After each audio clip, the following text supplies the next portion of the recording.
Buenas noches, gracias por seguir en sintonía de Televisión Nacional de El Salvador. Habíamos dejado en pausa la semana anterior el tema logros y proyecciones del Ministerio de Educación, por lo que esta noche queremos presentarles la segunda parte. A continuación. Programa Nacional de Alfabetización Educando para la Vida.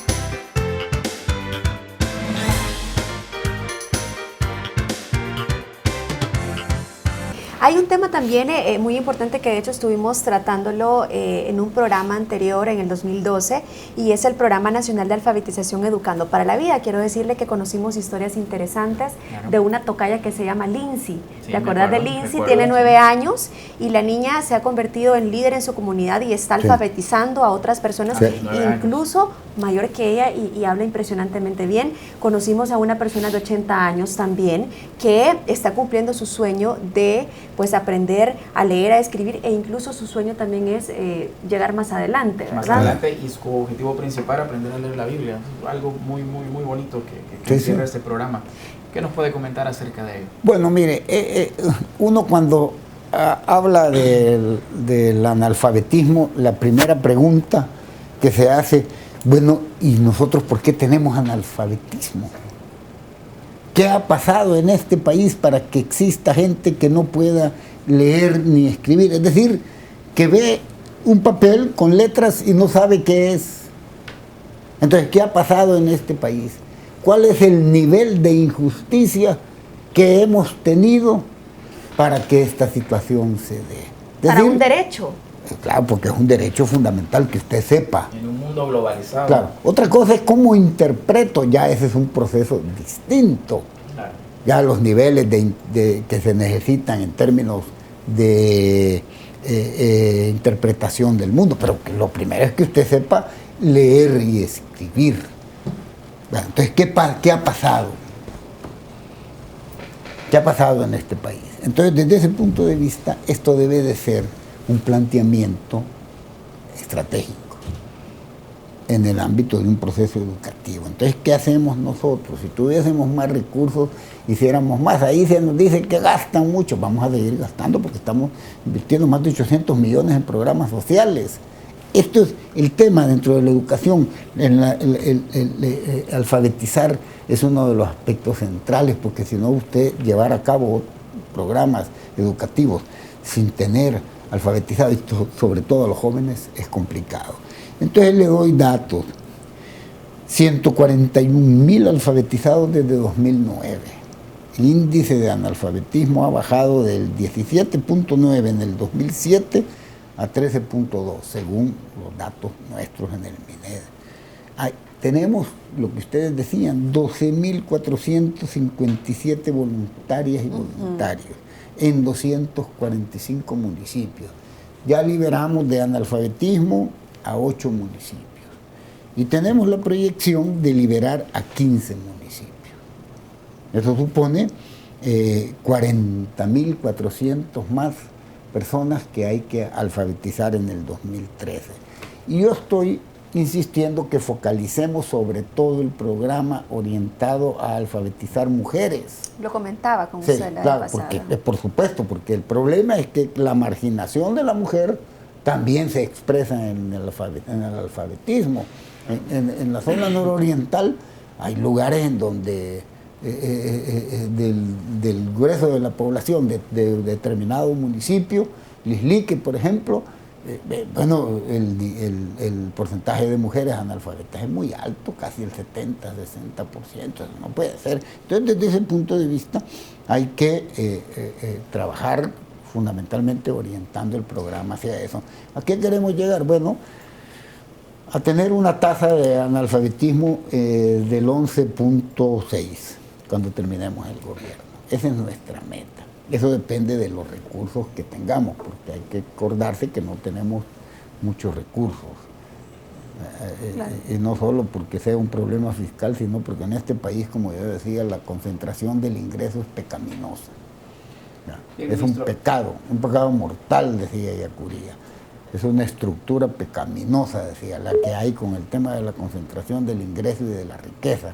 Porque el problema es que la gente ve como normal la pobreza, y la pobreza es lo más anormal que hay, porque es la expresión de la desigualdad. Y la desigualdad es la expresión más clara de la injusticia. Entonces, por eso Ellacuría, cuando hablaba del pecado, decía, pero ¿de qué pecado estamos hablando? Monseñor Romero también lo llegó a decir de otra manera. Estamos hablando de un pecado estructural, decía, porque la distribución del ingreso en este país es un pecado, es una estructura pecaminosa, y tiene razón. Entonces nosotros, a mí me llama la atención cuando se dice, mire, es que el problema es que la carencia es porque, bueno, no tenemos muchos recursos, y estamos hablando en términos fiscales. No, estamos hablando también en términos de distribución del ingreso. ¿Hacia dónde orientamos la inversión? Hablando de eso, ministro, de inversión, de infraestructura, de equidad en la distribución, hablemos también de la equidad en la inversión en la infraestructura de los centros escolares del Ministerio de Educación. Usted lo mencionaba anteriormente, en el Paisnal había una escuela, 60 años de ser creada y 60 años de nunca haber sido. Y así como esa escuela hay muchas, y pones en riesgo a los estudiantes. La seguridad es sumamente importante, por la seguridad de la infraestructura y también por el ambiente en el que ellos van a recibir educación. Por supuesto, porque eso es parte fundamental del ambiente escolar que nosotros queremos generar. Mire, le doy datos. Del 2009 al 2012 nosotros hemos invertido 68.2 millones en infraestructura escolar, ya sea en reparaciones, en construcciones y en mobiliario. Y se han beneficiado casi 1.500 centros. Tenga usted en cuenta que en el país tenemos 5.172 centros educativos públicos y 951 privados. De eso, bueno, nosotros hemos ido teniendo, quiere hacer un programa ordenado, porque no solo se trata así, tampoco se puede ir a construir desordenadamente. ¿Por qué va a construir usted en tal parte? Usted tiene que decir por qué tiene que construir ahí, no allá. Tiene que priorizar. Claro, tiene que precisar y tiene que ordenar. En eso hemos beneficiado a 1.500 centros educativos. Y para 2013 y 2014 tenemos una inversión de 91 millones ya planificada y apartada. Eso significa que vamos a trabajar en la infraestructura del 43% de los centros educativos en el país. Fíjese que esto es sin precedentes. Entonces, cuando estamos hablando de infraestructura, estamos hablando de ambiente escolar. Y eso estamos haciendo. Yo cuando voy a los centros escolares, no solo veo el tema de la infraestructura, pero veo fundamentalmente el tema de la infraestructura. Y aquí en Aguilares un día llego y le digo, bueno, ¿y este muro? El muro estaba sobre las aulas, así estaba ya. Era más inclinado que la Torre de Pisa. Y le digo a los de infraestructura, porque yo me lo llevo a todos, cambien este muro mañana, el dinero, no sé de dónde lo van a sacar, pero lo cambian mañana, porque el muro cae encima del aula. Claro, y sería un problema. Cámbienlo mañana. ¿Cuánto tiempo tiene que estar el muro así? Desde 1999, algo así me dijeron. Una broma. Sí. Y entonces uno que dice, bueno, ¿y esto cómo es? Que nos expliquen cómo es. Porque nosotros no queremos tampoco justificarnos, pero tampoco hemos llegado a que no nos expliquen cómo es este asunto. Lo demás son cantos electoreros. Que vayan a ver. Entonces, desde ese punto de vista es necesario trabajar en la infraestructura. Y por eso es que nosotros decimos, bueno, muy bien. Mire, yo les quiero dar un anuncio. Ahí estoy negociando, porque hablando de infraestructura tenemos que hablar también de mobiliario, tenemos que hablar de establecer recursos educativos, técnicos educativos, para también hablar de calidad educativa. Entonces yo estoy negociando ya algunas empresas telefónicas que se quieren radicar en el país y otras que están radicadas me han ofrecido la posibilidad de poner el internet en todas las escuelas. Ah, qué interesante. Al menos en la gran mayoría de las escuelas. Fíjese que yo le voy a dar un dato. Nosotros hemos entregado 22.147 computadoras Precisamente de eso queremos hablar, de la apuesta del Ministerio de Educación a la ciencia y a la tecnología. Volvemos enseguida. Seguimos conversando. Infraestructura escolar, mejoramiento de los ambientes escolares y recursos educativos.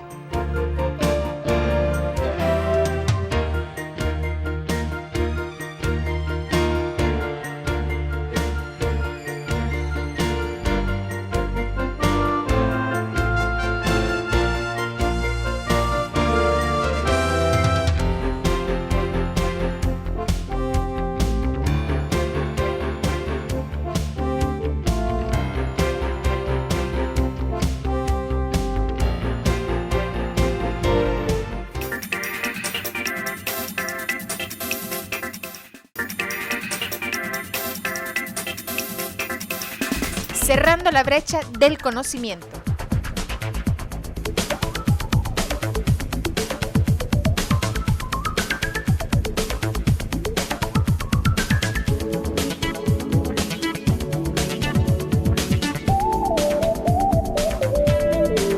Ensanche del acceso a las TICs y su uso responsable.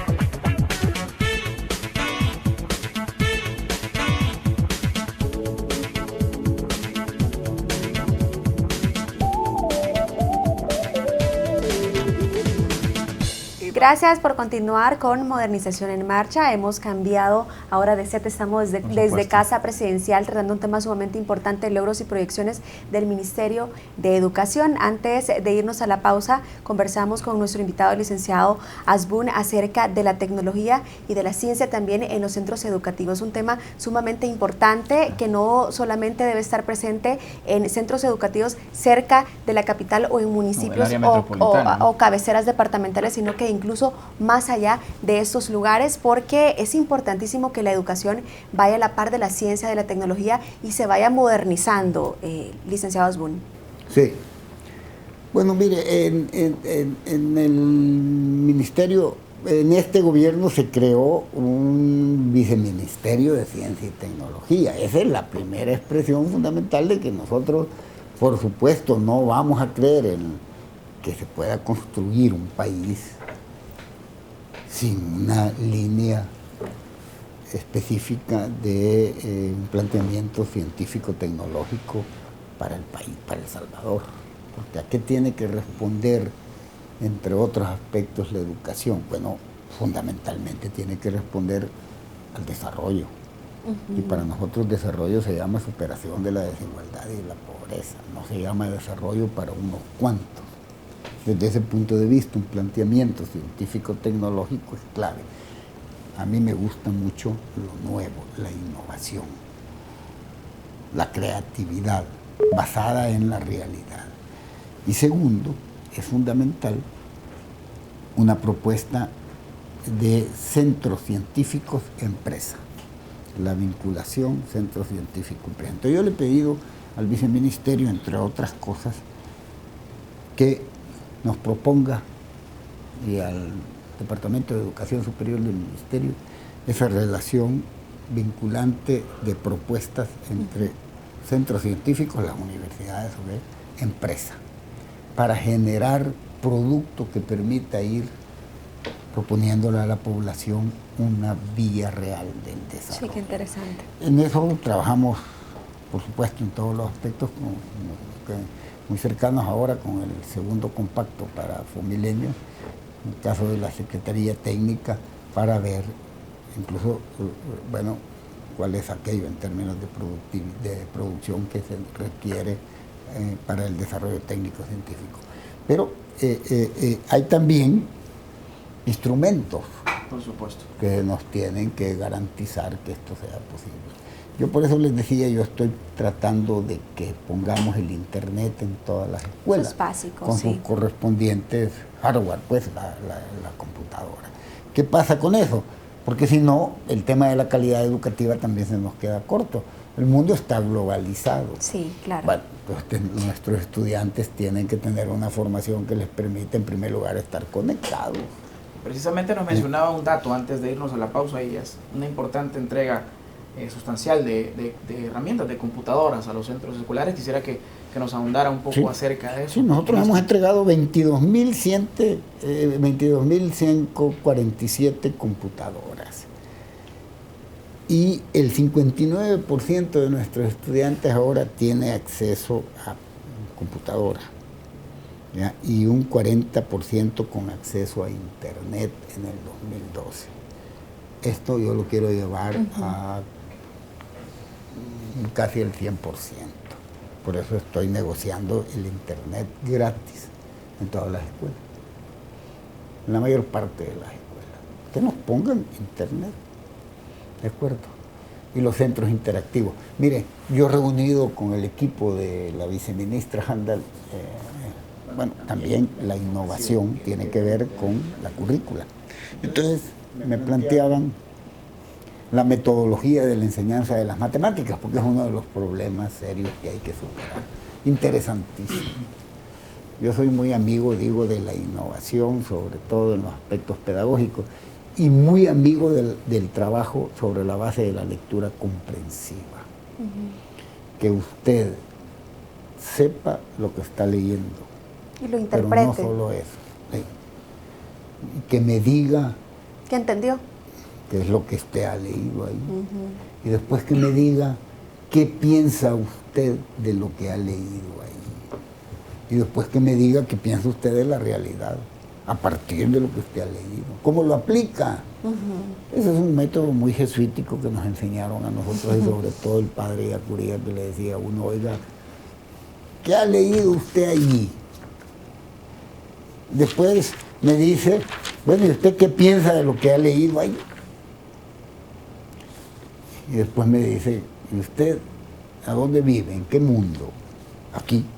Entonces, eso que ha leído ahí, ¿de qué le sirve aquí? Para transformar ese mundo. Porque supongo que usted parte del supuesto real, si usted hace un verdadero diagnóstico de la realidad, sin deformarlo, de que esto no está bien, hay que transformarlo.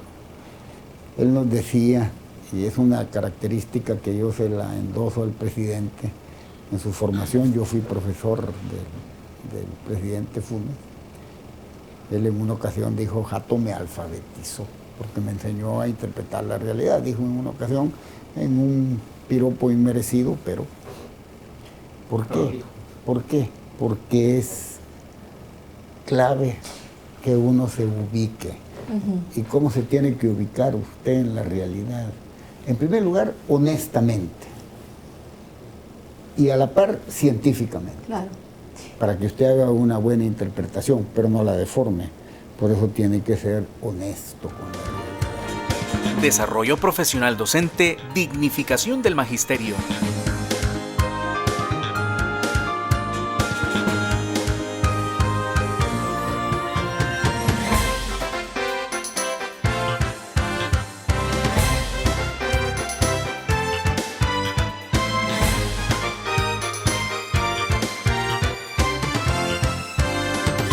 Hay un tema que yo estoy leyendo por acá que también está dentro de los programas a los que ustedes les apuestan, dignificación y formación permanente del magisterio. Es tan importante que tengamos educadores formados. De acuerdo, eso es Muchísima claro. gente lo traduce más en lo de dignificación, en lo económico. Esto encierra algo más integral. Claro, no, esto tiene que ver con la formación permanente de los maestros y de las maestras, por supuesto. En eso es uno de los aspectos fundamentales de nuestro planteamiento. Por eso estamos viendo convenios universitarios, sobre todo con la Universidad Nacional, para establecer ese camino de formación permanente, y por el otro lado con la ESMA, la Escuela Superior del Magisterio, de tal manera que tengamos las condiciones infraestructurales adecuadas para que ese proceso de formación permanente vaya dándose. Sí, y aquí hay maestros y maestras realmente heroicos. Le digo porque yo los he visto y los voy a ver, y este año voy a hacer todavía más visitas para hablar con los maestros y las maestras, no solo con los gremios del magisterio, que ahí nos estamos reuniendo permanentemente, bueno, no permanentemente, pero hay reuniones. Frecuentes. Pero ahí no están todos los maestros y las maestras. Entonces yo me tengo que ir a los lugares donde se da el verdadero proceso de educación, que son los centros educativos y la comunidad, donde se mueven los estudiantes y las estudiantes, y se mueven los padres y las madres. Entonces, desde ese punto de vista, entender la formación permanente de los maestros y las maestras es entender la comunidad, pero además ponerle las condiciones para que esto sea así. Le voy a decir, nosotros tenemos un convenio con la Universidad Nacional para ir. ¿Se acuerdan del conflicto? No sé si ustedes se acuerdan del conflicto que hace poco, porque se dijo, bueno, que se iba a dar un título universitario a aquellos que estuvieran los cursos y tomaron ciertos cursos, pero no se puede dar el título universitario porque esos son requisitos académicos de la universidad para dar un título universitario de licenciatura o de maestría. Entonces ahí se armó un conflicto que en la última reunión con los gremios lo vimos y hemos abierto un convenio con la Universidad Nacional para que estas personas lleven el proceso que les dote de un título universitario, sobre todo aquellos que son licenciados ya para que obtengan una maestría. Pero yo les decía, a mí no me interesa primordialmente el que tengan un título universitario formal, sino que ese sea un proceso de formación permanente. Una formación continua. Una formación continua.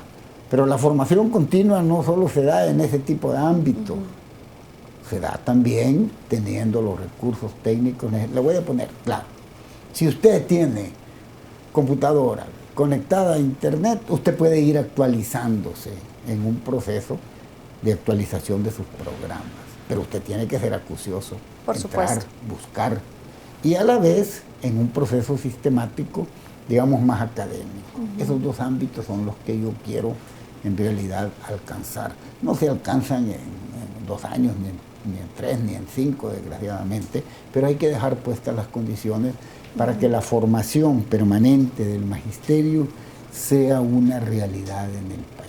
Y dignificarlo supone esto, y supone también mejores condiciones de trabajo y de ingreso. Nosotros, con las carencias fiscales que tenemos, no podemos, digamos, dotarlos de un mayor salario por ahora. Si se pudiera, hombre, sería ideal, pero yo no les puedo prometer a ellos que sí. Ahí tenemos algunos conflictos respecto de eso. Ya llegamos al acuerdo, ya ustedes conocieron la coyuntura de la discusión de abril del año pasado. Entonces ya llegamos a ese acuerdo para el incremento que ya se les está proporcionando. Paulativamente. Pero ese es un punto central. Bien, ministro, concluyendo lo que es el tema de la dignificación y formación permanente del magisterio, algo muy complejo y muy importante, pasemos a algo que es un poco tal vez más complejo, que es la prevención de la violencia, la seguridad al interior y en los contornos de los centros educativos. ¿Qué ha hecho el Ministerio de Educación en 2012 y a qué le apuesta en 2013? Sabiendo que es un tema del cual se ha hablado bastante en 2012, claro, ¿verdad? Ha dado bastante noticias. Claro, porque este es un tema complicado para esta sociedad. Todos conocemos el problema de lo que todos llaman la inseguridad ciudadana. A ver, aquí hay varias cosas. Y les digo yo también con conocimiento de causa, no solo como ministro de Educación, sino también como secretario de Asuntos Estratégicos, que el presidente me puso a coordinar el gabinete de seguridad. Me dijo 2 meses y me quedé 2 años. Pero bueno, ¿qué pasa? Este no es un problema de las escuelas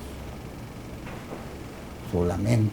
Este es un problema nacional que se ha enfocado creativamente en este gobierno. Ningún gobierno antes había disminuido los índices delincuenciales como este.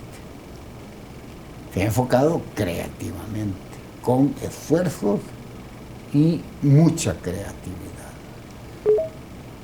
En las escuelas, en los centros escolares, dentro de los centros escolares el problema delincuencial no es tal como se dice. a los alrededores. Generalmente las situaciones delincuenciales se dan fuera del centro escolar. ¿Y qué pasa? Bueno, nosotros tenemos una coordinación, un plan interinstitucional con la PNC en 180 centros escolares de alto riesgo. Y este año hemos tenido 83 homicidios menos que en el 2011. Vamos a ampliar este plan interinstitucional a 300 escuelas en el 2013, porque la policía no puede cubrir todos los centros escolares, no dentro, sino en los alrededores. Y hemos visto en esa coordinación permanente con la PNC y el Ministerio de Justicia en particular, que hay que enfocarse, vamos a ampliar el enfoque en la inteligencia, en la investigación, de tal manera que podamos, y en eso se está haciendo, y en la prevención, de tal manera que podamos ampliar la posibilidad de evitar este tipo de situaciones, que no son dentro de los centros escolares. Y ahí hay problemas, pero son problemas controlables. El problema es, pero como digo, esto se ha ido disminuyendo drásticamente. Y con el tema de los centros integrados en las escuelas inclusivas de tiempo pleno, esto también se va a disminuir porque vamos a tener mayor control.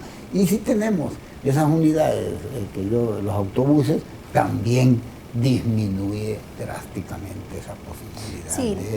Porque ¿qué pasa? En los traslados de un lugar que maneja una pandilla a otra zona que maneja otra pandilla, se dan este tipo de situaciones.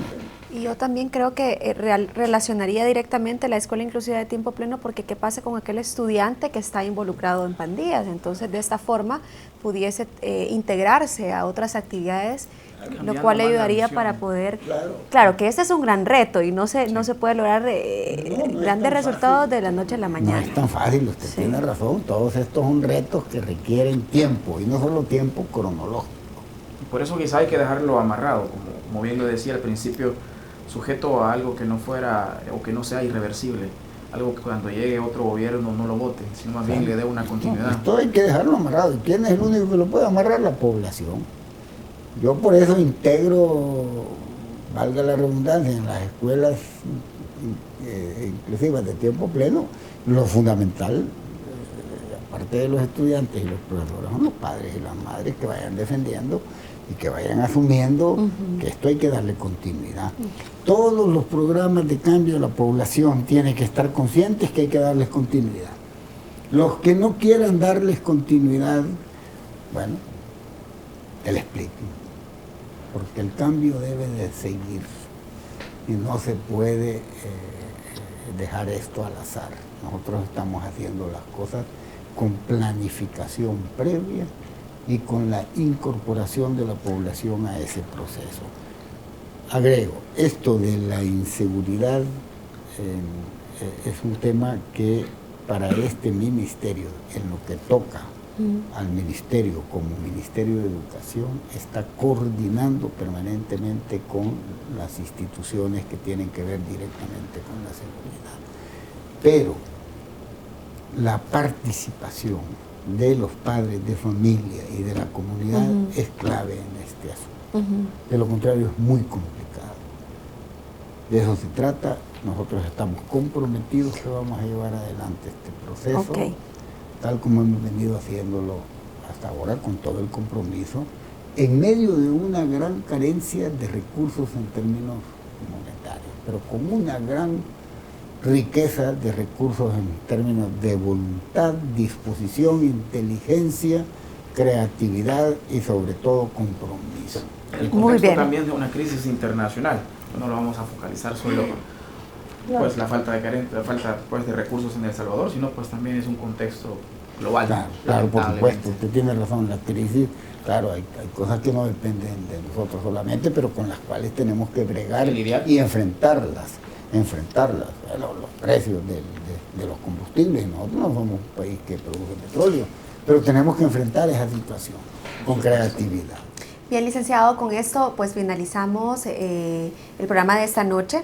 El programa era logros y proyecciones del MINED, pero yo le agregaría retos también, porque hay muchísimos retos, pero como usted dice, si bien es cierto, si hay voluntad, hay organización, también colaboración de no solamente un actor en la sociedad, sino que actores integrados. Definitivamente vamos a estar, esperamos en otro programa a finales de 2013 hablando de logros y proyecciones para el 2014. Así es de que muchísimas gracias por su tiempo, ha sido un gusto para Modernización en Marcha haberlo tenido con nosotros esta noche.